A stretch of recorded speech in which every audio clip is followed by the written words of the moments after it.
NearTalks, September 2014. It's nice to be here back again, and I have the honor to lead you through this event this evening. My name is Stefan, and I am the co-organizer of IoT Vienna. Welcome to IoT Vienna.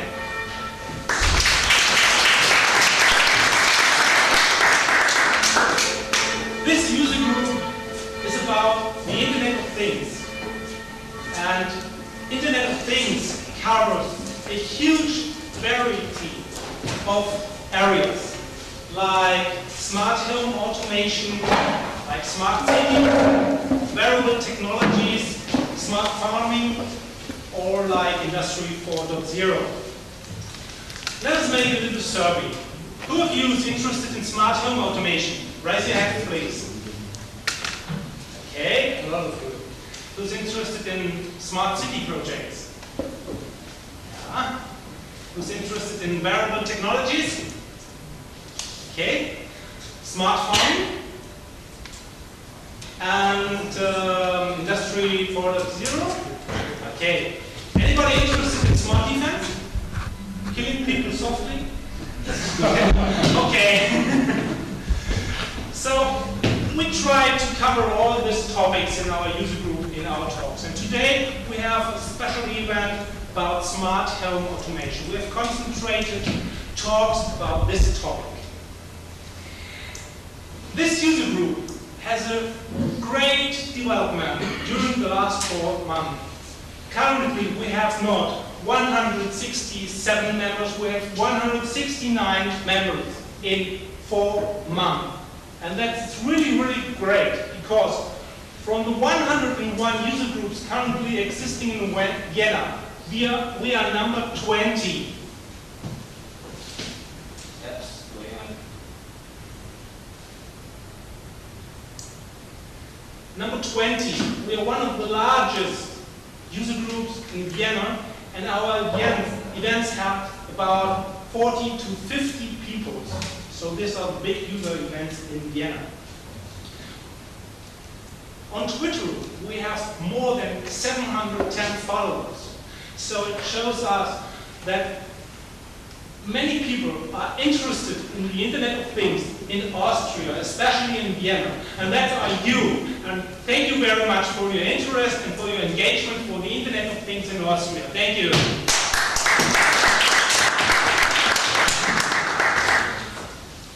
I also have to say thank you to our sponsors. Without their work and their support, this user group and this event wouldn't be possible. First of all, I have to say thank you to Stockwerk and Alexander.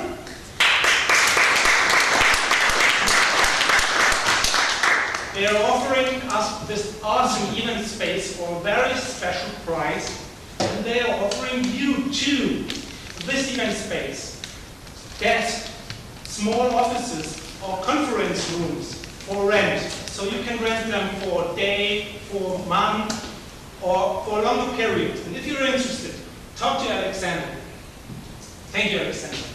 Second, thank you to OS Domotics. OS Domotics is a Vienna-based club working on open source software and open source hardware for the smart home automation. They support us organizing the events. Thank you to us Domotics. Thank you to Cox-Kuhn. They have an online store, a small online store, and they are offering us a Merkle board for our workshops. Thank you. Thank you to the people from the Dev Club recording this event and putting the videos to the YouTube platform. Thank you guys, you're awesome. And now coming to the sponsors for this event. I'm really happy that we have found 2 famous and really, really awesome companies. The first is Lumifera. It's an Austrian-based software developing company, and they are making highly innovative Business 4.0 application, and they will rush through the market. Thank you. And our last sponsor is Technologies. they are offering a cloud operating system for smart home automation. If anybody of you running a smart home automation project or business, have a look at their technology and their product. It's really, really interesting. Thank you.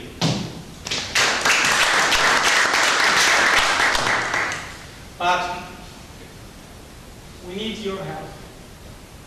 Organizing this group and the event is a lot of effort. It takes a lot of time, a lot of calls, a lot of emails, a lot of money.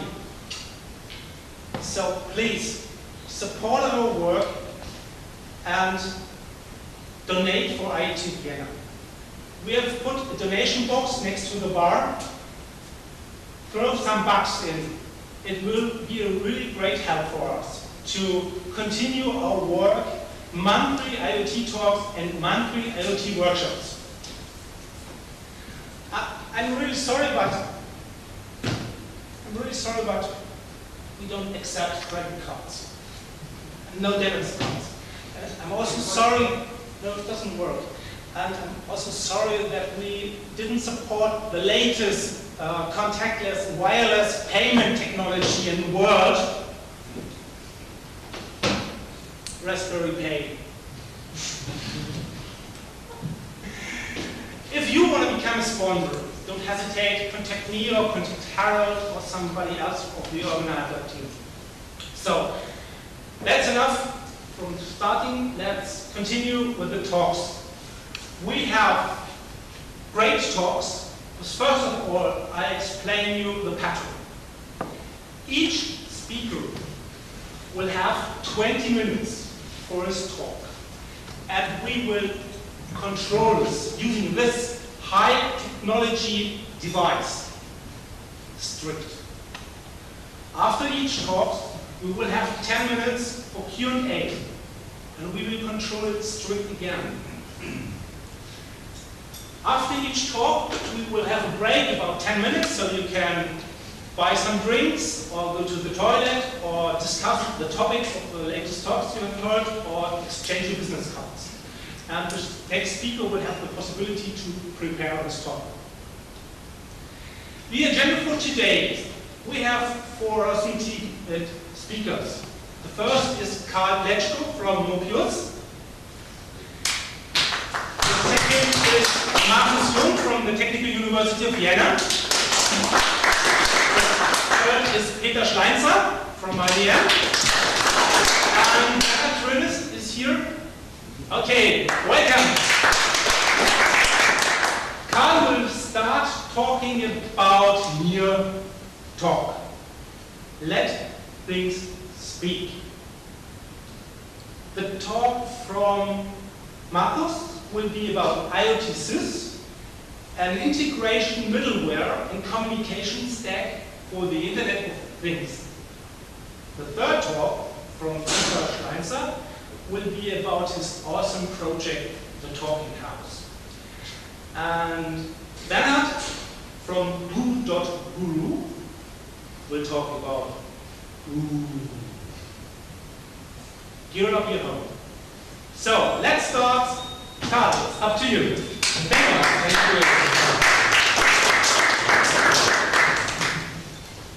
you. Good evening, everybody. It's a real pleasure.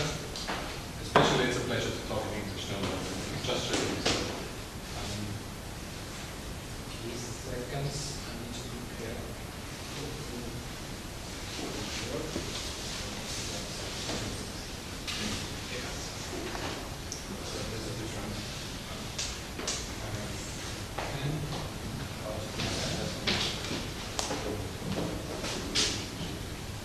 So, good evening again.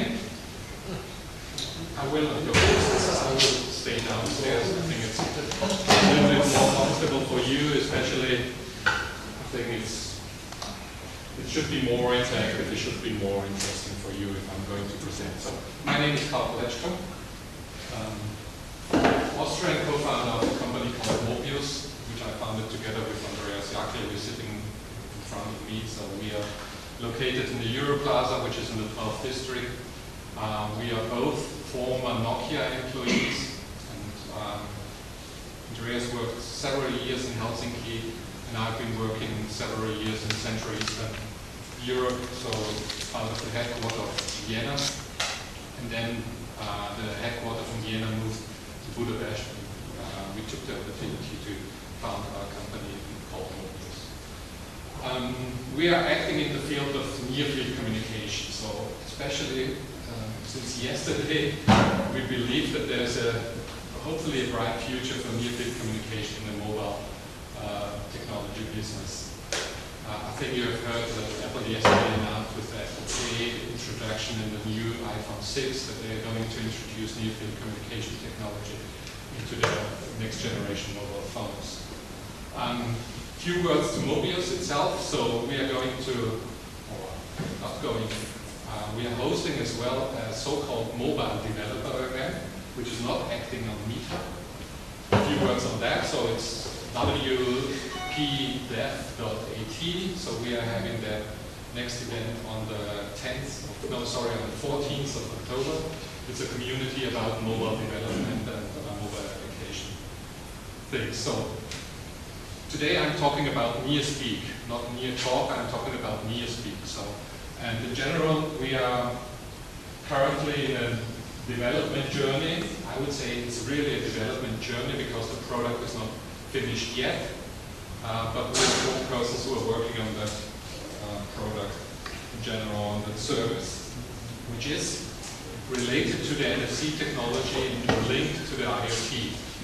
Especially from, you know that you can do a lot of things. I think near-field communication is well known to everybody. But in general, I think the most important thing is that near-field communication as a proximity technology gives us the possibility to interact with certain specific devices and to trigger certain specific events. That's the most important thing. And what we have concentrated with our NearSpeak technology is mainly on the cloud-based applications, on the cloud-based services in relation to this internet technology. Why do we believe that general NFC or all these cloud-connected near proximity technology products will have a bright future? In general, these slides are 2 days old, sorry. Because 2 days old means that the predictions from all these research institutes are not included. Frost and Sullivan predicts for 2015 860 million mobile NFC equipped devices sold. And can't remember, I think it's Forster's. They are predicting for 2018 1.8 billion a year. I think with the yesterday announcement of the iPhone 6, it's going to be more than 2 billion sold mobile phone devices in 2018. I think you all know that. Sorry. Sind das amerikanische Billions, also Milliarden? Yeah, yes. Milliarden verkaufte Telefone im Jahr. So today it's all about NearSpeak. So, NearSpeak led to NearSpeak. What has been the journey so far? Actually, it started already in 2013. In 2013, we presented the idea at the Lumia Geek Challenge. And that was, and based on that feedback, we got an invite to the Mobile World Congress 2013, where we won the WIC Challenge, which is the wireless industry partnership challenge there, and we won the first prize. And that was really the, I would say, the foundation of all the NearSpeak activities that we are doing right now, especially because we received a lot of positive feedback, important feedback, how we can further develop the technology I would say, into this layer field. And then a very important milestone in that journey was definitely the Startup Bootcamp in Amsterdam.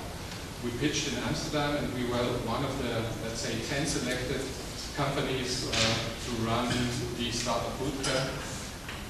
At that time, we said, well, we are from more dimensions than only one dimension, not ready to run or participate in the bootcamp, but the journey went further. So, and the latest one was that we participated in this startup bootcamp of INITS. INITS is an A+V incubator from the Austrian FFA. And then we pitched as well for the Silicon Valley initiative of the WKO.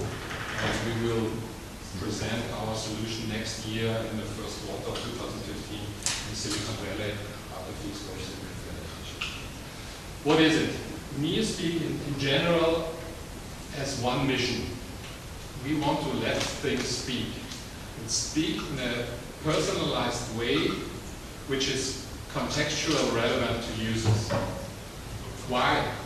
Because in general the technology that we have can overcome an information overflow that people are overloaded with too many information. So you will receive a lot of advertisements, you get a lot of message from different companies and all these things.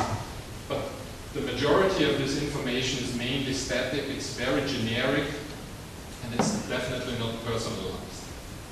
So when it comes to the Internet of Things, okay, when it comes to the Internet of Things, all these connected devices that you see and that you use and that you've heard about, these devices do offer, let's say, a possibility to interact via visual screens, via touch screens.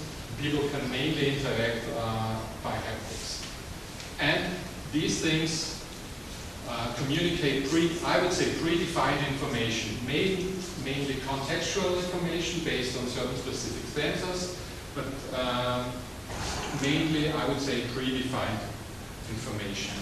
What we found out is that one channel in communication or presentation layer has been rarely used, and that's an audio channel. And that's where NearSpeak comes in. So we've developed a solution, or we are currently developing a solution which uses proximity technologies, like near-field communication technologies, and I will show you a few kind of demo applications and services that we have already developed based on that. iBeacon or Bluetooth LA technologies, and using mobile phones to interact with the user in his own language, which means that we are using the engine of Siri, of Cortana, of Google Now to interact in the user's language, which is native to him. So either it's in English, or it's in German, or it's in Japan, or whatever.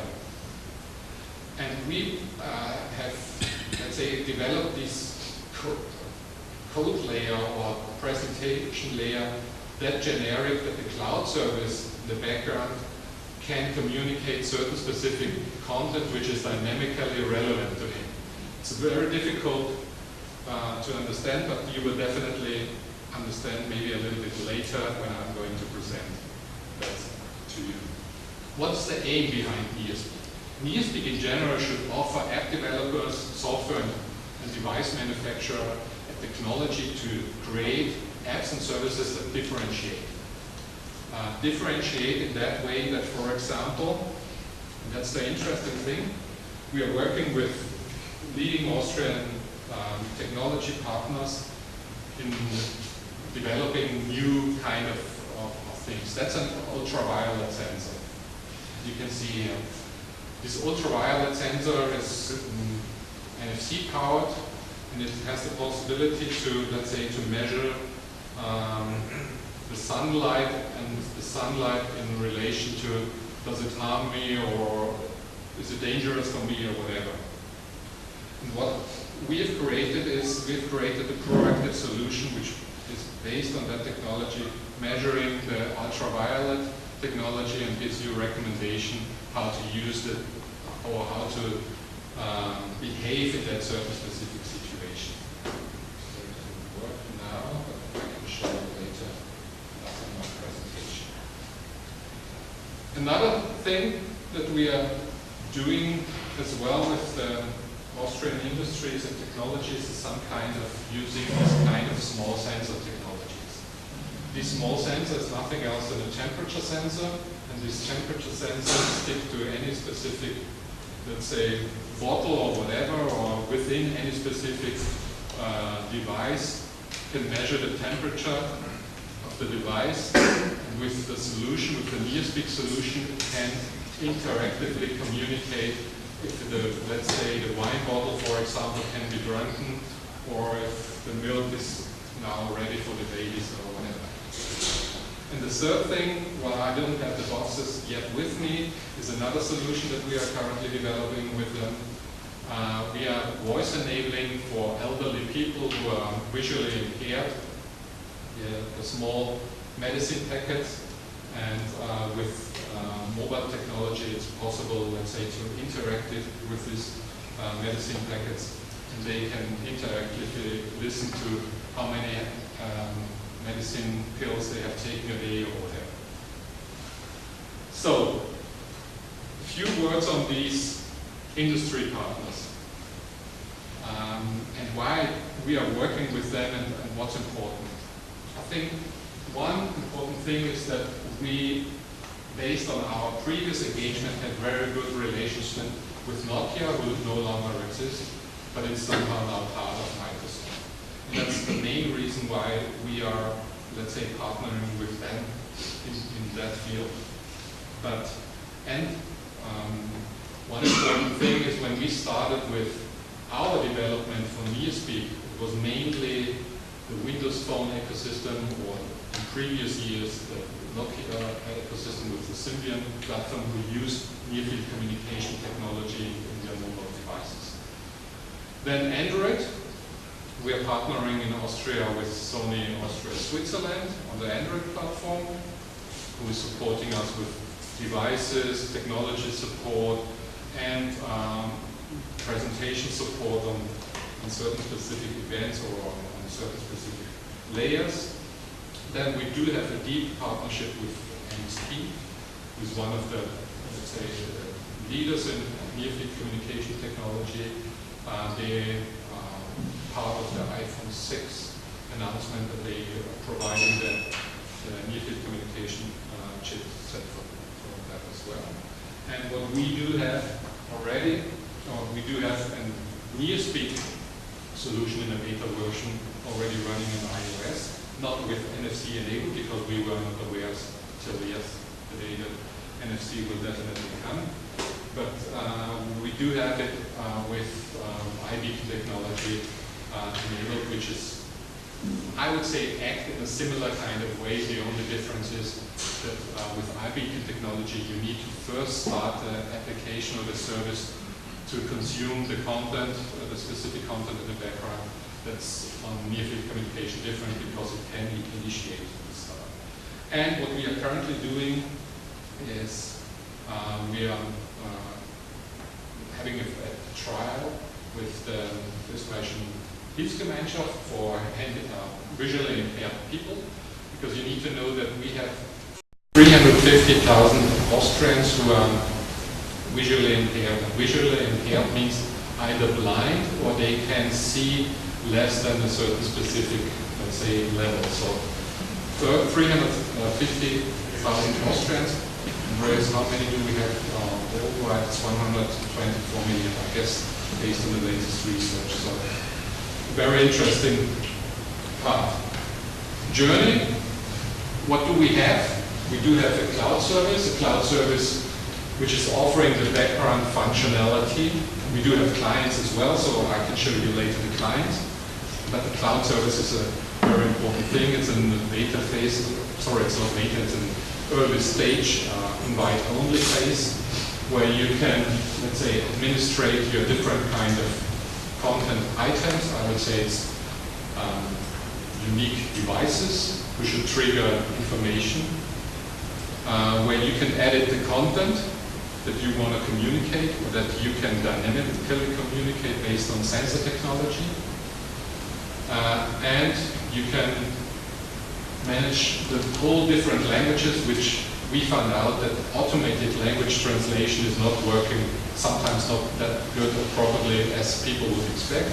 So in parallel, we are doing a lot of research stuff as well with Austrian universities that are interested in supporting that project, because they want to definitely communicate relevant stuff to the audience. We do have a website which is, let's say, teasing some kind of technology. Please subscribe to the newsletter there. You are warmly invited to subscribe to the newsletter. We are going to communicate a lot of new stuff in a few weeks when we are going to release first on the Windows Phone platform the client, which is then publicly available and downloadable on the Windows Phone Store. A few weeks after, we are going to launch Android as well, together with the cloud-based solution, and hopefully in December we can launch as well iOS solution. We are based in the 12th district. You are invited to ask questions. Thank you.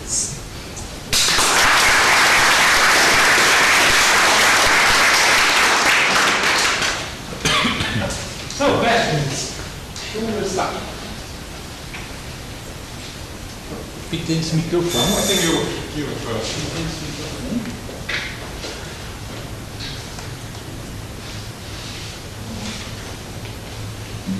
So,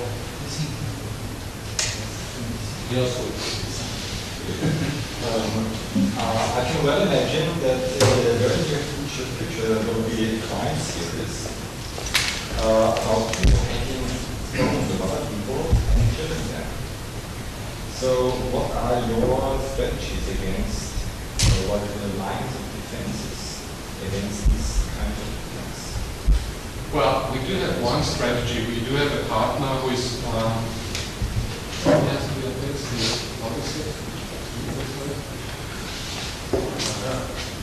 we do have a partner who is a security company, and they are auditing our system in parallel. So whatever, let's say, is auditable and can be managed from that security perspective, we're going to proactively manage that. But in all these fields, we know that security is a very tough field, and you can always touch, let's say, hot plates from that perspective. So whatever is controllable and under control, we are proactively managing it. Other certain specific things we need to definitely rely on technology providers. I don't know if let's say, the NFC stack in general is hackable or not hackable. I think there are much larger companies who are, let's say, thinking of all these things, and we as a small startup who currently, let's say, so we are doing everything. We do have, to answer your question, we do have a company we are working with who is auditing the system, brute force control, attacks, and all these things. So whatever, I would say that these technology currently can work for.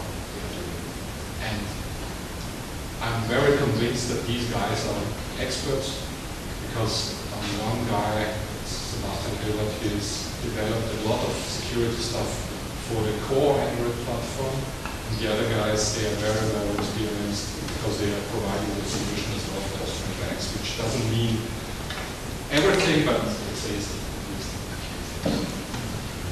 Okay, next question, please.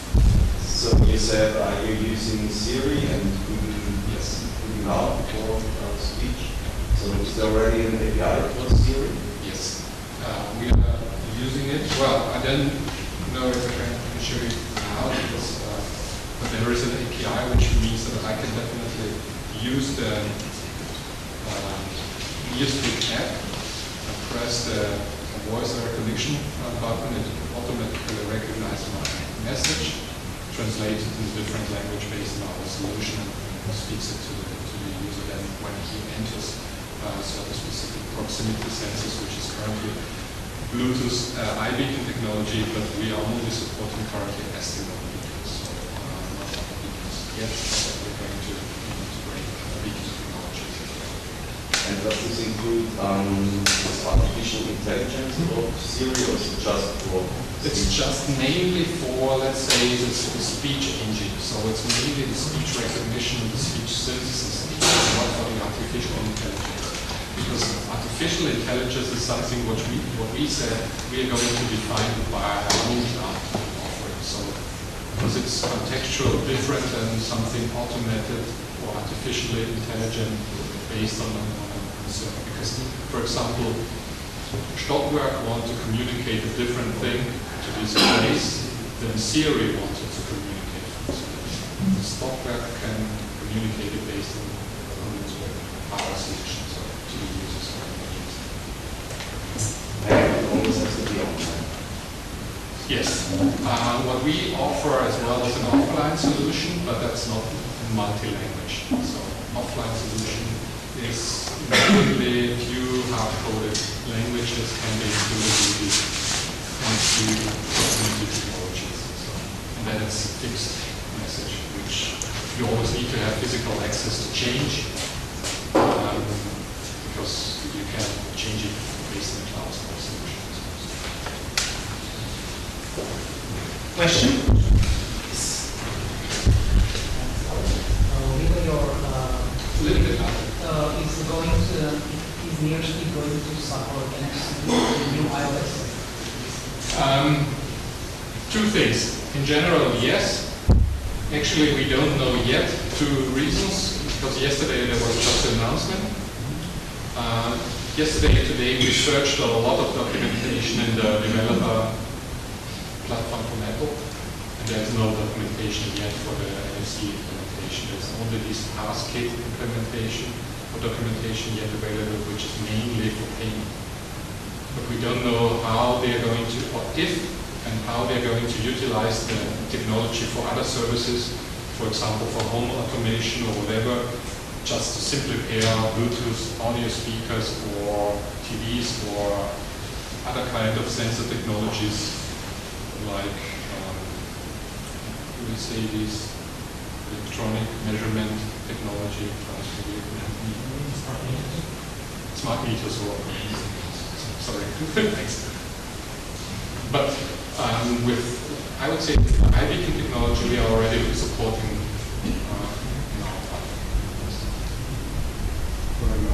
The colleague in front has partly answered the question that I wanted to ask, which was actually the difference between iBeacon and NFC technology, because thus far Apple has not supported NFC, which just happened yesterday. So perhaps what are like the main differences actually between those two technologies, and what can you do with the one that you can't do with the other?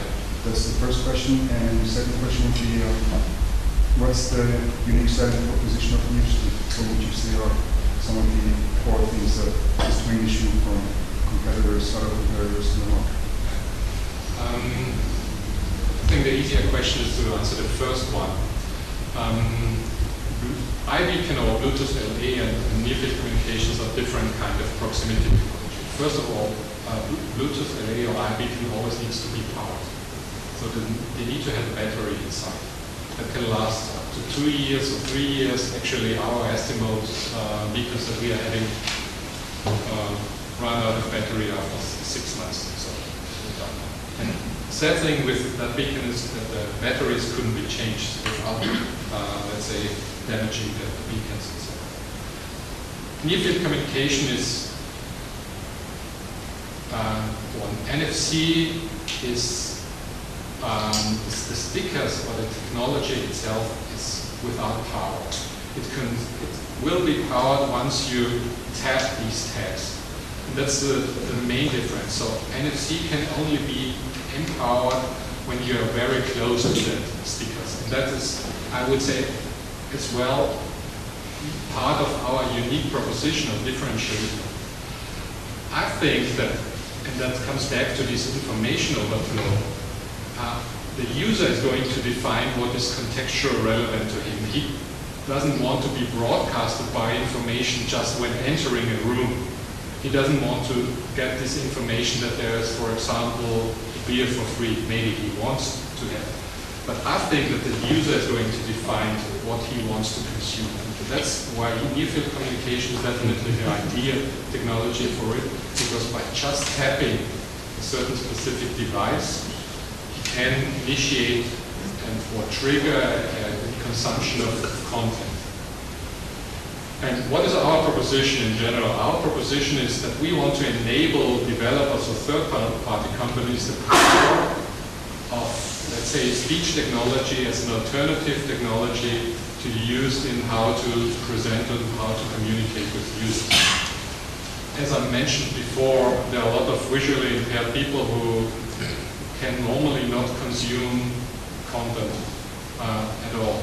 Temperature, ultraviolet technology. If it's not written, text-to-speech reader can automatically read if it's written somewhere. But if it's not, if a sensor wants to communicate something, then that's where our technology steps in. I can add an information. You have mentioned that there are about 350,000 people in Austria handicapped in seeing something. And we have about the same quantity of people, about 300,000 people, which aren't able to read because they are analphabetic. So we have about more than 500 million people in Austria which cannot read things and need some support, some help to communicate with their entire environment around them. Question? Yes, last question, short question. Does that mean that also the sensors are passive and are formed from the antenna and the NSC?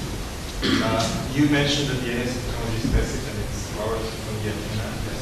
But does that mean that also the sensors are using the power? Yeah. There's no battery. There's no battery inside. The reason why that's so big is because currently it's a prototype. The aim, we have seen a prototype which is integrated in a mini model. So these some-built models that you normally buy at the shops, and the sensor will be integrated in the bottle itself. That's a prototype, but it's not powered. So it's mainly the antenna inside it and the hardware inside is currently powering the ultraviolet sensor to, let's say, measure this stuff. These sensors is perceived as a battery inside.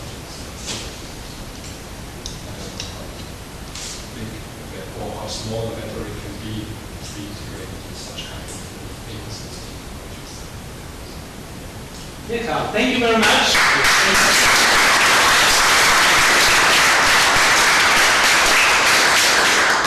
10 minutes of break. You can buy some beer.